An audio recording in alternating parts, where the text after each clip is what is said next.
ever been to Minneapolis? Nope. Would it kill you to say something? I did. No. First thing you've said in the last 4 hours.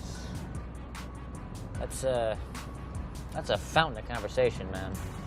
All he wants is money. The whole reason this mission happens is because that freaking idiot keeps killing everybody. Not me.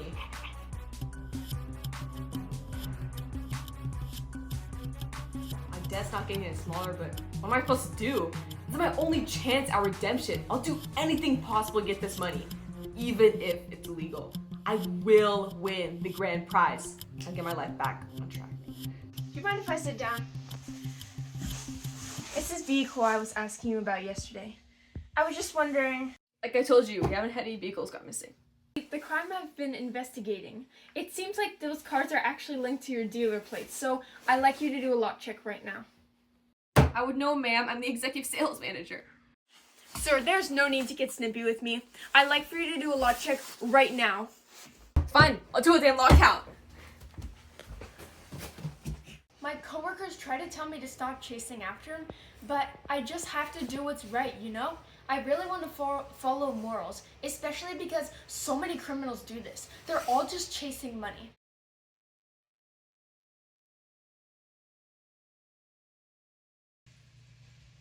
Okay. 40 for you. 40 for me. I'm taking the car.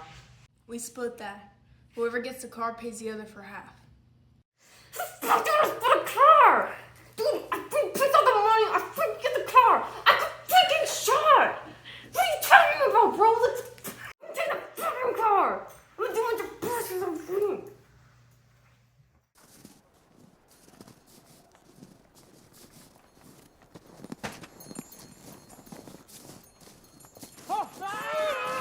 Pause.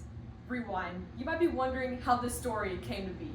I'm Ethan Cohen, and that's Joe Cohen, and we created this movie, Fargo. With Jerry running away, the fight between Carl and Gayer, and the death of Carl, you might be wondering, how did it all happen? Well, we'll figure that out right now. One of the main causes of all of that is the grand prize of money. We centered this entire TV show around that prize of a car and the $80,000 that Carl, Gayer, and Jerry are striving so hard for. It seems as if the setting of the show, our ideology of focusing on money, otherwise defined as capitalism, is creating monsters out of these people. Don't forget the other factor. Each character has free will in this show, but notice how only one bears responsibility of their actions. They can't possibly get along with each other if they're directly shifting their responsibilities onto others. Welcome to the world of our show, Fargo, crafted as a commentary on the destructiveness of greed and immorality. Jerry, the main character and cause of it all. His actions are completely driven by his need for material wealth, as he says himself. I'll do anything possible to get this money, even if it's illegal. Remember how that ended up for him? But it wasn't completely his fault. The system he was in, capitalism, incentivizes the upper class to have the most money possible. And so they will take and take from the lower class until the lower class is forced to use immoral methods of getting their money back. Point being, Jerry fabricating these numbers is a key example of the corruption capitalism can bring. Carl and Gayer are just the same. They all want that grand prize. It's the reason they're fighting in the first place, over material profit instead of moral values. Capitalism set this material goal. It's the basis behind everything in our show. The result? Carl's death. Look at them now. How the fuck do you split a fucking car, you dummy? With a fucking chainsaw? One of us pays the other for half. Hold on. No fucking way. Hey, speaking of the scene, it seems as if these partners in crime use their free will to commit moral injustices pretty impulsively. They make decisions on their own accord, but are still acting irresponsibly as they shift their responsibilities on one another, ignoring what they are obligated to do. Carl says, The whole reason this mission happens is because that freaking idiot keeps killing everybody. Not me. they don't recognize the consequences of their actions. Carl blames Gayer for his own injustices of being an assistant to these crimes, and Gayer keeps silent the majority of the mission, forcing the responsibility of his violence on Carl for an explanation. This is an example of living in bad faith. Well, what is bad faith? Well, Joel.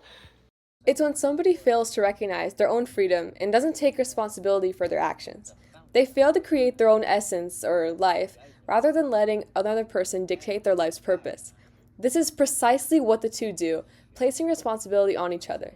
We specifically used red and white numerous times throughout the film to showcase the contrast of living morally and committing atrocities.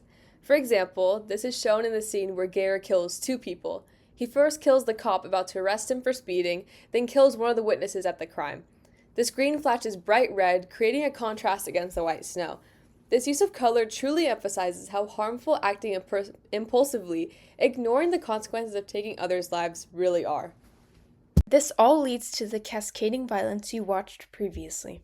So we can correlate bad faith with living a life full of violence and disruption? Yes, in fact, this is exactly what we were aiming to show when directing this scene. We use characters like Jerry, Carl, and Gare to express these themes of violence and destruction from wealth quite often in our reality TV show. I think you forgot someone different from the rest. Marge. Marge is a key example of an existential hero, or a person who defines their own essence. She takes responsibility in her job as a cop, independently choosing to pursue the immoral criminals of this story. She ain't about the money or the fame, only about moral goodness as she tries to catch Jerry for his unlawful actions. How does she end up? Unlike the others in the competition, she doesn't have a scratch. She's not dead, or a murderer, or fleeing the police. She's the one putting these criminals behind bars. She's an existential hero of justice that the violent story of Fargo is pulled together with. Hey, following a personal moral code doesn't sound so bad. Now, what would have happened if the rest of the characters followed Marge's philosophy of pursuing good morals over money? Let's take a look.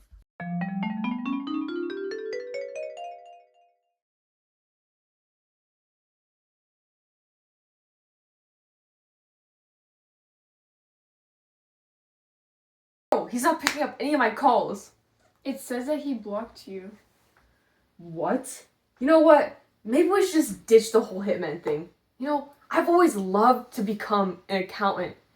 Yeah, and maybe I can become a trucker or something. That just sounds like a great idea. Yeah, I'll see you. Good luck, man. Good luck.